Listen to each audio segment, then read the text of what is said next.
Please don't be scared of the recording. I'm only recording for those who are in the United Kingdom and in Israel who are not able to join us right now. Even if something will be shared, it won't be shared with you inside of it. It will only be shared with us inside of it. So please have that in mind.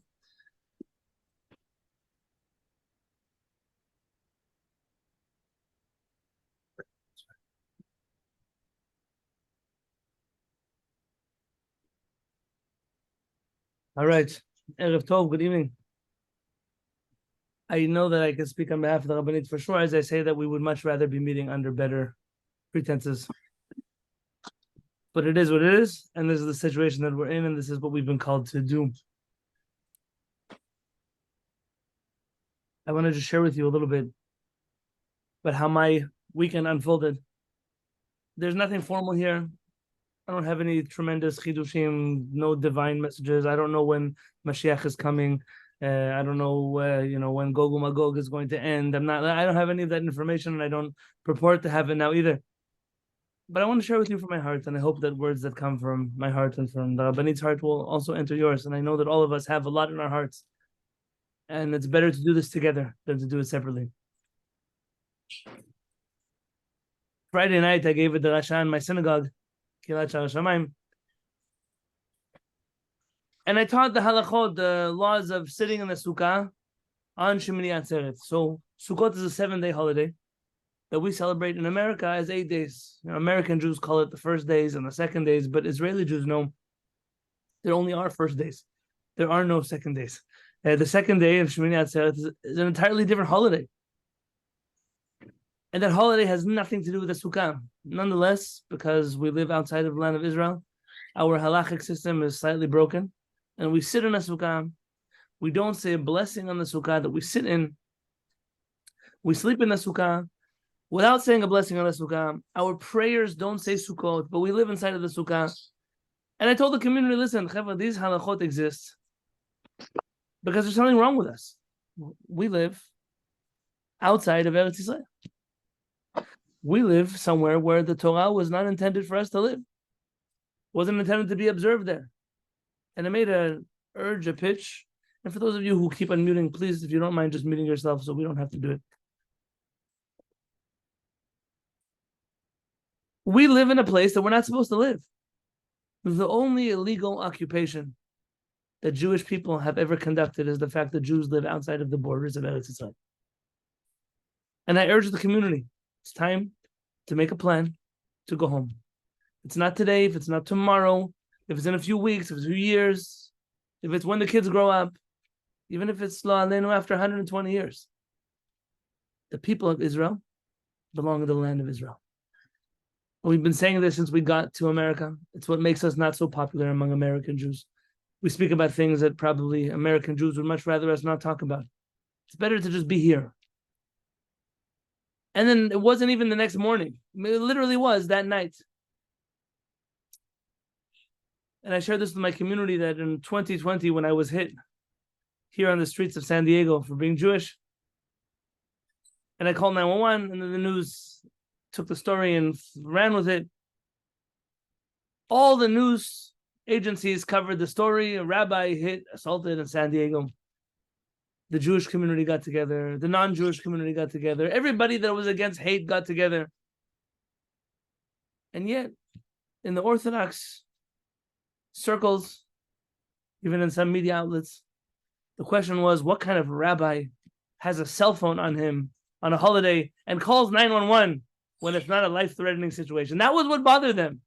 Not a Jew getting hit in the streets. What kind of rabbi carries a phone, calls 911? So I have a confession to make, and I'm sure that those people who make YouTube clips could make good use of this. The bad ones, not the good ones. I carry a phone on Shabbat and Yom Tov. I don't use my phone. I'm not checking Facebook or YouTube or TikTok, but I carry a phone in my pocket on Shabbat and Yom Tov. And this Shabbat morning, I was in my sukkah, I was sleeping, and I was woken by, I sign up for security alerts. I have to protect my community. Security alerts coming from Eretz Yisrael. And I was woken by a number of security alerts. There was a bad situation in Israel. And it wasn't Even an hour later, I was on my way getting ready to go to the Beit Knesset to tell the people in the synagogue what's going on. And I was contacted by the San Diego Police Department, the new lieutenant of Northern Division, reaching out to offer support on behalf of the police department to the Jewish community. There were no credible threats at this moment in the United States against Jews. But you never know, whenever things escalate against Jews in Israel, things escalate in the whole world. And this entire Simchat Torah, there were between 2 to 9 patrol cars outside of our synagogue at any given moment. And I thank the San Diego Police Department and in general, the wonderful country that we live in here, who cares about its Jewish population and cares about the Jewish people. I don't take that for granted. We haven't always lived in countries where people cared about the Jews. And then we entered a whole new reality. I came to the Beit Knesset an hour and a half late. I waited until we finished singing Hallel together. I could barely get the words out of my mouth. B'chatzrot bet Adonai b'tochechi Yerushalayim. We're singing in the gates of Hashem, in the walls of Jerusalem. I'm thinking to myself, who's singing in Jerusalem right now? Only the Jews in San Diego can sing because they don't even know what's going on in Israel. And as soon as we finished the Kaddish, I reached out to the community and said, I need to ask everyone, please get rid of the mechitzot. The men and the women should come together. There's a war in Israel. Not a regular war, not a war that we've had in the past, not armies against armies, not countries against countries. An organization that we knew forever as a terrorist organization has infiltrated the state of Israel. Listen, it's hard to know all the reports, who's telling you the truth and who's not. It seems like up to 80 breaks in the border between Gaza and Israel. Motorcycles, bicycles, paragliders entered the borders of the state of Israel and started massacring Jewish people. Massacring. I don't have a better word. It's murder, massacre. It's not a war of soldiers against soldiers. The Yom Kippurim war, we were taken by surprise also. But there's judgment to be had. Why, how, when? I don't have those questions right now. Tonight's not the time to ask those questions. Right now, we're still at war. Right now, Am Yisrael needs all the support we can get. Yom Kippurim war, we were invaded by entire Arab armies. And never once did a Jewish town, city, village fall hands to Arab armies. Not once. Yeah, it's true. The Egyptians were busy telling their people back in Egypt, they've conquered Tel Aviv, they've conquered... Okay, but we know propaganda when propaganda happens. Never once did it happen that Arabs were in control of a Jewish settlement. And now, in one day, 20 different places, 20 hostages, murders, rapes, burning people, houses, property, army bases, soldiers, police officers, party goers, children. You're on day 3. The official number is somewhere around 1,000, and you and I both know it's not going to stop at 1,000. There are 2,400 plus people that are injured in different varying levels of hurt. We always know those numbers, they multiply quickly. All of my cousins,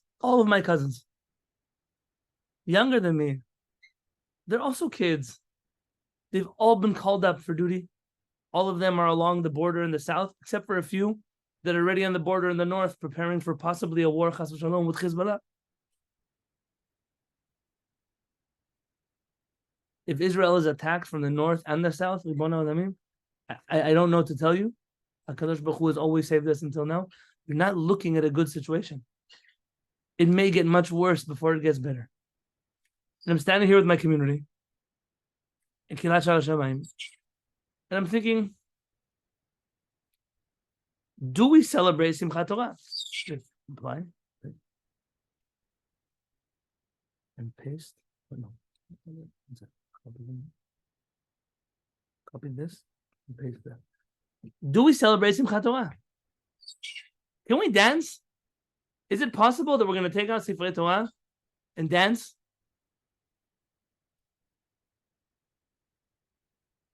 And I'm going to tell you, I like to think that I'm a rabbi in good standing in the rabbinic community, at least that I'm part of. I got my degrees and my ordinations, and There is no shiur that I took. There is no class that I was in. There was no lecture I attended, nor section of Shulchan Aruch that I studied that prepares you for, do you dance on Simchat Torah when more Jews have been killed in a day than have been killed since the Holocaust?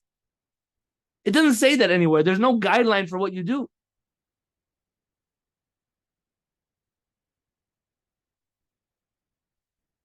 And so I looked at the community and I said, Chevron, and I'm willing to say maybe my judgment was off, but I think I was correct. I told them the story of the PSS and the Rebbe. There's a Hasidic Rebbe in the Holocaust, the World War II, and I'll tell you the abridged version. This Hasidic Rebbe is a very dear Rebbe to my heart. I study many of his books. I was at the grave of his wife. At the grave of his wife, he engraved on her grave that she was one of the masters of Kabbalah and Hasidut. He had tremendous respect for her knowledge of Torah and her wisdom. He was a Rebbe of a small Polish Hasidic group, and when he came into the Warsaw Ghetto, I don't remember the dates and the times and the methods, but overall, in a few days, his wife was murdered. His daughter-in-law was murdered. His only son was murdered on the eve of Simchat Torah. Well, at that point in time, the SS soldiers had come and arrested one of his Hasidim in the Warsaw Ghetto and taken him to SS headquarters. And the PSS and Rabbi marches into the lion's den, into the SS headquarters. And he says, I demand the release of my students. And the Nazis they were a little bit surprised. What kind of crazy rabbi comes into the Nazi headquarters asking for release of his students? He said, you took my wife. You took my son. You took my daughter-in-law. The only reason I have to live right now is for my students. You're going to let him go. And they let him go. And that night, the PSS and Rabbi walks into the underground ghetto Bet HaMidrash that they set up for him. And he began Simchat Torah prayers. The classic Ashkenazi tunes. Yitkadash, Yitkadash, Shemei Rabbah. And they danced that night in Simchat Torah. When I was sitting in Har Herzl on Yom HaZikaron a number of years ago with my mother, there's one sentence that is always put out on Israeli Memorial Day. In their death, they commanded us to live. People don't die for nothing. Our soldiers, our police officers, our brothers and sisters didn't die for nothing.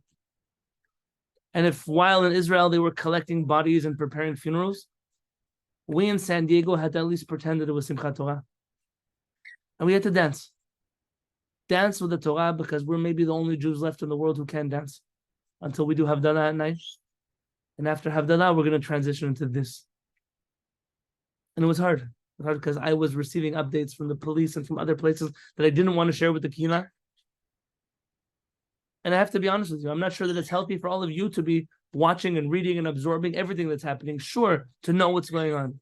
But there are some things that are being put out there, possibly by the enemies themselves, intending to hurt our souls, intending to make us cry and to feel broken and to feel helpless. And after the Chag, I got home and I called all my family in Israel and I spoke to my cousins and my uncles and my aunts. And today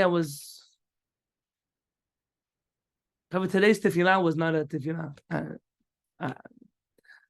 It was not a tefillah. I'm not going to lie to you. And I had energy to do nothing today. In fact, tomorrow I'm supposed to move out of my Beit HaKnesset to the small Beit HaKnesset. You probably get all the emails where we're letting you know where Kehillat HaShamayim is located right now, in the big Beit HaKnesset, the small Beit HaKnesset. I know energy to move a chair. We moved everything to tomorrow. And then I realized that there's all of you that weren't with us on Chag. You didn't sit with us on Chag. You didn't cry with us and laugh with us and dance with us and hurt with us. And we're your Rabbi and Rabbanit too. And this is your community also. And so I immediately scrambled to put together the Zoom meeting, and I apologize that it was last minute. And I know there's people that are probably still trying to get in, or that's the reason why I'm recording it. It feels really, really hard to be Jewish today. And I went out yesterday to the police officers. There were 9 patrol cars outside of my Beit HaKnesset. I have the smallest synagogue in San Diego. I don't think you can make a synagogue smaller than mine. And if there were 9 patrol cars in my synagogue, I can imagine what it was like everywhere else. And I went out to them. I said, I want you to know that I appreciate so much that you're here. It's not easy to be a Jew in the world today. I know it's not easy to be a police officer in the world today either. And I appreciate that you're here for us. I appreciate that you are letting us know on behalf of this country that this is not okay, that you're here to protect us. And I want you to know that when you go out into the world and it's hard for you to be a police officer, you should know that the Jewish people stand with you also. We pray for you and we pray for your safety and we pray that you should come home to your children at night. And that's what we're praying for ourselves also. What are we asking for? Rabbeinu Harambam tells us in the laws of Mashiach, the Jewish people never yearned for a day of being world dominators, of conquering the globe. We just want our little corner in the world to live, to be alone, to do our own thing and not be massacred like we've been doing for the last 2,000 years. And for all the never again slogans, this can never happen again. Rabotai, never again ended on Saturday. Never again already happened. It's not an attack. It's not a bombing in a school. It's not a mall shooter. Not that any of those things are great. But lines were crossed here that have never been crossed in the history of the state of Israel. And regardless of our political opinions, where we stand on the map, Am Yisrael needs to recognize that we always die together. Always. Nobody came in there checking, were you a left-wing kibbutz? Are you a right-wing kibbutz? Who did you vote for? Are you pro the reform, against the reform? Nobody cared. We are Am Yisrael. That's who we are. You know, I sit on a bedin that welcomes people into the Jewish people. And as per the ruling of the Shulchan Aruch, the first question we ask is, why are you here? Like, why are you crazy enough to want to be Jewish? That's the first question we ask someone. But the second question we must ask, is legally mandated for us to ask, don't you know that the Jewish people are downtrodden and they're slaughtered and they're massacred? Are you sure you want to be part of the Jewish people? And Maran Rabbi Yosef Karo writes that if the response is, I know that and I'm not even good enough to die with the Jews, but I wish I could, Tovlin oto miyad, we immediately take that person to the mikveh. As part of our destiny in this world is to recognize that it's not easy being Jewish, but we have each other. We have each other. And we have this Kehillat. We have our friends. And we're not alone. And if it's hard to be a Jew, I'm going to tell you what else is harder than being a Jew. It's even harder to be a Jew sitting outside of Israel right now. Rabbanit turned to me on Shabbat morning and she says, Yonatan, maybe we should get on a plane and go to Israel. I was looking at my wife and I said, I mean, she's a mental health professional, so maybe she could diagnose it better than me. In which reality does a person say, oh, there's a war, I want to be there? Who says that? Everybody else tries to run away. But I know that everybody here is feeling the same thing. I don't know what I can do. I don't know how to shoot. I could put out Band-Aids. I could serve lemon. I could bring water. I could carry things. Whatever you want, I can do it. The hardest thing in the world, more than being a Jew, is to be a Jew that feels so helpless to help our brothers and sisters. And I see it. I see the Tehillim groups, and I see the protests in the parks, and I see the rallies, and I'm not mocking any of those things. They're very important. For everybody, they're very important. Everybody deals with their stuff their own way. Is prayer important? Absolutely. Prayer is powerful. It's the most powerful weapon that we have. But as Harav Peretz told me last night on the phone, Rabbi Yonatan, prayer is not enough. Our soldiers that are putting on green uniforms and are heading out to battle, they can't just pray. They don't have the luxury to just go say Tehillim. Now they have to go put on bulletproof vests and helmets and hope that they're going to come back home to see their mothers and their fathers again. So there's prayer. Protesting to the world, maybe if it helps us to get our energy out and to scream at the guys with the Palestinian flag, it makes you happy, fine. Is it going to change the world? I don't know. I'm not certain. I see all the federations getting all the Jews together. I'm not going to lie to you. I always worry when all the Jews get together somewhere. I worry about our security. I worry about our safety. I worry about what happens when you put all the Jews together in the same place. I worry. I'm not going to lie to you. But one thing I can tell you is that maybe right now we have to stop looking for solutions. Maybe right now it's okay to just feel helpless. And it's okay to feel broken. And it's okay to recognize that no matter what happens now, there's going to be no happy ending. Maybe it'll stop sooner than we think. Maybe less people will die. My cousins, they're little kids. They're right now waiting to enter Gaza. Every time we've entered Gaza, it's a bloodbath for us. There's a reason that the Israeli military avoids doing it. There's a reason that it's the last resort they want. Nobody wants to attack Gaza, and then in the north, we have to worry about another border that we might not have enough soldiers to protect. I'm not jealous right now, not of the chief of staff, not of the generals, not of the military personnel. I'm not jealous of the decisions that they have to make. And don't for 1 minute think they're making those decisions only on behalf of Israeli citizens. The whole world is watching. We, the Jewish people, if our dignity was restored to us in 1948 with the founding of a state of Israel, our entire reputation in the world as Jewish people, no matter where we live, stands on the line of what is Israel going to do next? What's going to happen next? And I don't mean to make us feel broken, but it's okay if we are. Because the last time we were broken, we were sitting in Egypt and we had nothing left to do. So we screamed out to HaKadosh Baruch Hu, because we couldn't go to war, because we're not in Israel, because we couldn't put on bulletproof vests, because we're not in Israel, because we gave tzedakah already to the friends of the IDF and to all the groups that we gave. We already did it. So now what do? So we scream. And in Egypt, he heard our screams. And he answered our prayers. When we left Egypt, we lost 4/5 of our people. The chamushim alu b'nei Yisrael me'eretz Mitzrayim. Literally means we came out armed from the land of Egypt. But chamushim, our rabbis tell us, chamushim, only 1/5 of us came out. Even victory.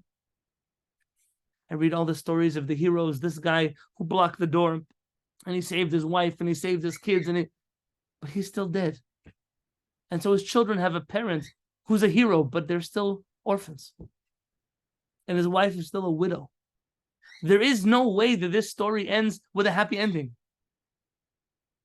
But all we can hope and pray for is that it doesn't end with a bad ending. That at least whatever bad should end already. And so I'm asking you, as a kehillah, as a group of friends, pray to HaKadosh Baruch Hu. And if you're too angry to pray, that's also a type of prayer. That's also a type of relationship with HaKadosh Baruch Hu. I'm asking you, if you're feeling helpless and broken, embrace that feeling. That's where we are right now. That's what it means to be a Jew who's living outside of Israel. I'm urging all of us to reconsider our relationship with Eretz Yisrael. I know what I'm going to tell you is unpopular, but it's in this hour that I'm asking you to do that. To reconsider whether this is where we want to be forever. Whether when our brothers and sisters are hurting, we want to be on this side of the pond or not. And I'm not asking you to do something irrational. I'm not asking you to do something that's not good for you or for your families or for your... I'm not... Everything with balance. I've always urged us to balance. People have wondered here in San Diego why I haven't built big institutions or big buildings, or because I'm a Jew who's torn. I'm a Jew who struggles with laying down roots in a country that I don't want to live in. I'm being vulnerable with you today. I have Shiviti and I have Kehillat HaShamayim and I have all of you. But all of us know where we want to live. If it was possible and we could make it happen, then maybe it's time for us to start thinking like that. I don't know. You have to move somewhere to own an apartment there. To have plans to go visit there soon. It's too expensive to get to Israel. I told the Chevra at the Kehillah, stop drinking Starbucks. Not a boycott. I'm not boycotting Starbucks. If you put aside the $5 a day you pay for burnt coffee, I can make you a better coffee. Just come to my house. If you save $5 a day for 30 days, times 12, if I do my math, okay, and don't trust me for your math, I'm a rabbi, not an accountant. You could buy yourself 2 round-trip plane tickets to Israel in an off-season. The excuse of, I can't afford to go to Israel, you can. You just have to stop drinking coffee. Or stop ordering things from Amazon all the time. Stop, whatever it is, I know what we all do. I know what we do. and start recognizing, at the very least, I want my children, I want myself, I want to be in Israel in the next 12 months. It's a goal for me. I want to pray at the Kotel. I want to go to the places that are important to the Jewish people. I want to remind myself that even though I live here, but the words of Rabbi Halevy are true. That my heart is in the east and I'm in the furthest of the west. But it's okay, because I keep visiting the east until I'm ready to go there. There are things that we can do practically. And lastly, not to forget this. Not to forget that when these kind of things happen, there was a midrash I shared yesterday, and I'll end with this. I rarely share midrashim, so savor the moment. There's a midrash that says that all the prophets of Israel, all of them, Yeshayahu, Yecheskel, Yirmiyahu, all of them pale in comparison to the great prophet Haman. Haman, the antagonist of the Purim story. You see, the prophets screamed about unity and the Jewish people getting together and the Jewish people being one and the Jewish people and the Jewish people, and they never listened. We even tried to kill some of those prophets. And all of a sudden comes Haman, and he says, "Lahashmid, laharog, ula'abed et kol haYehudim, minar v'ad zaken, taf nashim u'shlalam lavos." Let's murder all the Jews, men, women, children, and take everything that belongs to them. And that got the Jewish people to become one. The Jewish people united around that. And I don't know why it takes war and hatred and anti-Semitism to make Jews like each other. I don't know why. I don't understand why. But I can tell you one thing, is it's important. It's important to me to see when the federations make these events that Orthodox rabbis and conservative rabbis and Reform rabbis and no rabbis and everybody gets together. Because that's how it's supposed to be in the first place. We don't need Hamas to remind us that we're Jews. And I see Israelis on the right and Israelis on the left and the Charedim, who everyone calls parasites, and the settlers. And I see the left wing, what do they call them? Traitors, and all the lies that we spread about each other our whole life. I see them all get together, and these ones are giving out food, and those ones are giving out water, and these ones are putting out boots, and they're all working together, because sometimes it takes something crazy like this to recognize that we're all the children of the same Father. And sure, we disagree, and it's not going to change afterwards. We're not all going to put our arms around each other and sing Kumbayahu together around a bonfire. It's not going to happen. But this unity that we're experiencing, it's real. It's not the Achdus speeches of Tisha B'Av, unity, let's be unity, all not the fake stuff. This is the real deal. All of you on this screen are the real deal. You are real people, feeling real emotions, and are you really, really connected to each other? And I'm asking you, that's probably the greatest thing you can do now. The greatest thing you can do now is, in a very real way, connect yourselves to HaKadosh Baruch Hu, connect yourselves to each other, and connect yourselves to Eretz Yisrael. And with that in mind, I'm blessing you all, that we should merit to see Adonai Oz Damo Yiten. HaKadosh Baruch Hu should bless his people with strength, because what we read there now is strength. We need strength. Our soldiers need strength. Our citizens of Israel need strength. The 800, 900, 1,200, I don't know how many families that are burying their loved ones or can't even bury them yet because they're under attack, they need strength. We need strength. And the next part of the verse, Adonai Yivarech et Amo b'Shalom. That HaKadosh Baruch Hu will bless us with what we've always asked for, with shalom, with peace. Because shalom is the name of the creator of the universe. And he only created us to have peace with each other. B'ezrat Hashem, we should merit to see that day. With your permission, I want to ask the Rabbanit to share with us a few words. And then, if we can, I wish to say a prayer for the state of Israel and for the soldiers of Israel. And then I'll open up the microphones, whoever has what to share, what to talk, what to say. But with your permission, I want to ask the Rabbanit to share a few words. We'll say a short prayer, and then B'ezrat Hashem, we'll take it from there. In my unbiased opinion, I want to thank you, because I think you gave not just myself, but all of us a certain amount of chizuk and the ability to just process things. So thank you. Unlike Rabbi, who doesn't normally train for what happens when Jews are massacred on a holiday, that's what I trained for my whole life. The problem is we normally don't take on conflict of interests. So we'll never take on clients that are too close to home. And unfortunately, today it's us. So I'm sharing with you some unprocessed thoughts, but things that I think are very relevant to all of us. And I broke it down into 3 points. So the first one, I was called, unfortunately, to an organization, I believe 2 years ago, when there were 3 back-to-back, lo aleinu, unfortunately, parents who had passed away. And I spoke to the staff the first time.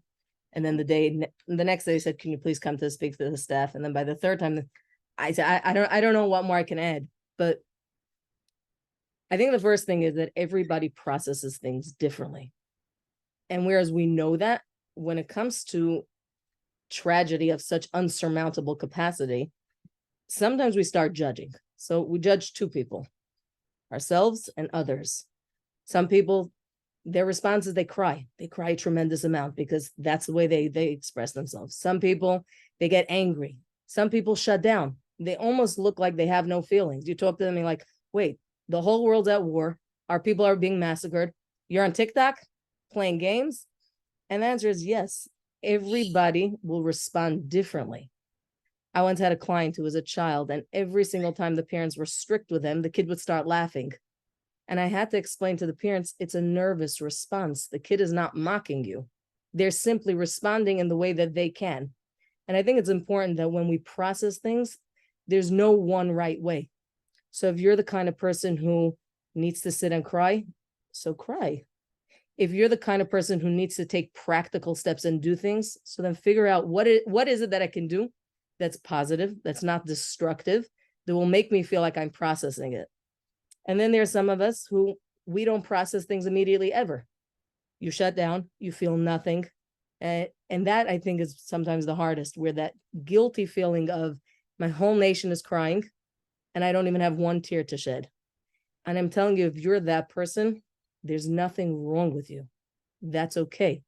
It's part of the way we process things. And the ability to look at other people and say, I'm not judging their response, from the weird things they may be putting out on Facebook to the even stranger things they may be saying to people. This is just a really normal response to, I can't even call it a tragedy, but something so catastrophic that we don't practice for. And thank God, because most of us haven't had practice, our response is not very practiced or nuanced. It's simply a very normal, instinctual response. And I'm asking you, be kind to yourself. There's no right and wrong. There's nothing wrong with you. There's nothing wrong with somebody else. It simply means the way we're going to be processing things, it's going to be different. So that's the first thing. The second thing I think is really, really important. We all want to be connected, especially, like Rabbi said, those of us who are on the other side. It's so hard to be here when our hearts are really there. They have a term, it's called doom scrolling. And if anything would be doom scrolling, it would be our situation, where on the one hand, we really want to be connected. We want information. We're creatures of information. And then really, it's important for us to know, right? Should we be concerned? Should we not? Who should we reach out to? What are the safety concerns in my neighborhood, in your neighborhood, in our neighborhood? So on the one hand, we really do want to keep our pulse on what's going on. The flip side is, thank God, human beings were not created to see such horrible atrocities. And the more we see, the more it takes a toll on our mental and emotional being. And some of us more, and some of us less. And I'm asking you, this is a very individual thing. You need to know yourself. For some people, and it doesn't make them callous. For some people, they can watch everything and anything, and they have ways of processing that information. For other people, it will haunt them for the next years, not days and weeks, years. And it's important, we're curious creatures, right? They say curiosity killed the cat. So by no means am I calling us kittens, but you have to be honest with yourself and be able to say, I want to know the information. I also have to set really good boundaries for where I know this is my cutoff, whether it means, and again, it's up to you. So whether it means 30 minutes before bed, I'm not checking my phone anymore, or I'm not taking my phone to bed, or I'm not listening to hearsay, or I'm not going to visit. You figure out the parameters. I can't tell you what works for you. I know what works for me. And what works for me doesn't work for my spouse, because though we're one, we're two different people. And it's okay in a household to have very different views. You can say to your spouse, please, I'm asking, when you see those images, put earbuds in. I can't hear the background music. Yeah, please don't share those with me. And that brings me really to my third point. So not just do we process things differently, and what we need to be cautious about what we watch and what we don't watch and what we share and we don't share. The third thing, they tell this to you every time before you go onto an airplane.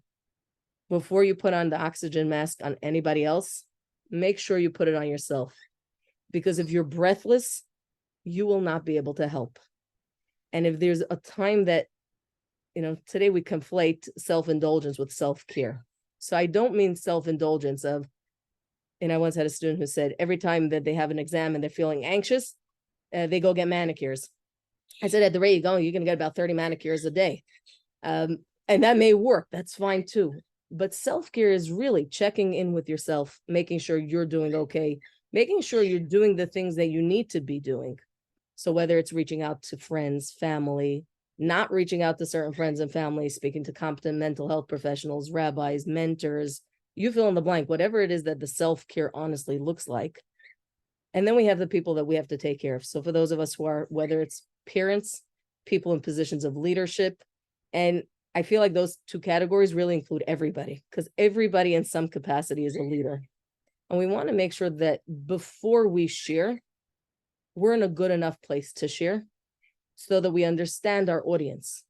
Because what I share with my 5-year-olds is not what I'm going to share with my 9-year-old, and is not what I share with my professor on the East Coast who's not Jewish and reached out and said, hey, I heard what's going on with your people. How can I help? They're very different audiences. And the audience has to match up to not just what you know, but what you've already processed. Because before we can share with others, and this is important, and I'm going to share. I once had somebody very, very close, a family member of mine who had a child that was not well. And they asked me, can you go visit them in the hospital? And I said, yeah, of course, I can go. I can make them happy. And I shared with the couple. I said, today the baby's very ill. But God willing, like one day we're going to laugh about this. We're going to go to his bar mitzvah. We're going to go to his wedding. This is going to be in the past. And suffice it to say, at that point, they got a terrible diagnosis. They had to fly. They were living in Israel. They ended up in a wonderful community in Minneapolis where they knew nobody. But the Jewish people all got together, gave them cars, houses, meals. But after 7 months, the baby died anyway. And I remember then learning a very important lesson, which is, yes, on the one hand, we want to give people strength, encouragement, a supporting hand. We also don't have to sell lies. We don't need to sugarcoat things. And whereas we can hope and pray and absolutely believe that things will get better, it's also okay to live with the reality that is. And the reality today is really dark. And it's okay for us to not just know that, but to verbalize that.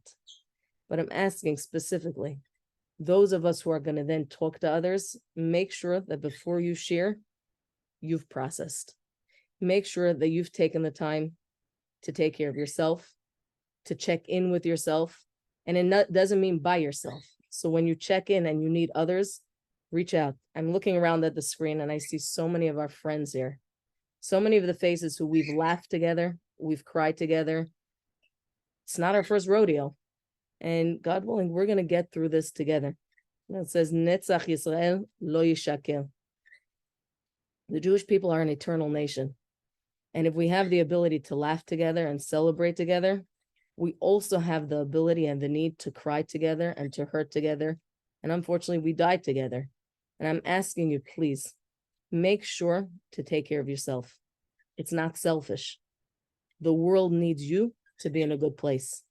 In order for us to be able, especially us who are not in Israel, for us to be the supporters, for us to be able to do the things we do, we need to be stable. We need to be strong. And I'm blessing us all with this strength, Bezrat Hashem. I'm looking forward to going through this dark period, but together.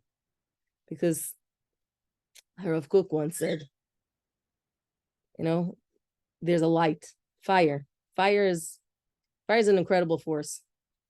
If you ever go to the burn unit, it's one of the worst places to be. I once visited, and the screams you hear from the rooms, because the patients, even on the morphine, the pain from fire that burns doesn't go away. And yet the flip side is fire is so beautiful. Fire lights up the world. It warms us. It gives us food. It gives us nourishment. And we're looking at today a world where there's a concerted effort to take the fire and just destroy just destroy. And us, the Jewish people, I'm asking, let's take that fire. We're not yet ready to rebuild. We're still in the throes of tragedy and death and destruction. But nobody's going to rob us from the fire and the light that we as a nation have. And I'm asking you, hold on. Don't be afraid. And don't be afraid to reach out, because really we're all here. We're all here together. I know I'm speaking not just for myself, but at any time, if you want, send us a text, send us a message. For those of you who are living local, we're only a 20, 30-minute drive away. We're really, really here. We're here for each other. And I want to thank you, because I know that just like we're here for you, we're in it together. So thank you. Thank you, Rabbanit. I appreciate always to hear the wisdom of the Rabbanit, and I know that we don't always get that chance to see the professional side of the Rabbanit, but those words are words of chizuk for me also. And I thank all of you for being here tonight. For those of you who are going to reach out personally, please, you all have our personal contact information. If you don't, reach out to whichever email address you reached out to get this information, and it will be provided to you. And I ask you, judge us favorably. I know that some of you have tried to reach out different times. Please know that like the Kohen who reads the Torah on Yom Kippurim to the people, he says, more than what is written here, more than what I've told you is written here, more than the people who are here, more than the people that you know, are all the other people that reach out. And we try our best to juggle between all the different people that reach out to us and to make time. And we're only two people at the end of the day. But we appreciate that you came to this event and to be here together with us, that we can do this together as a group.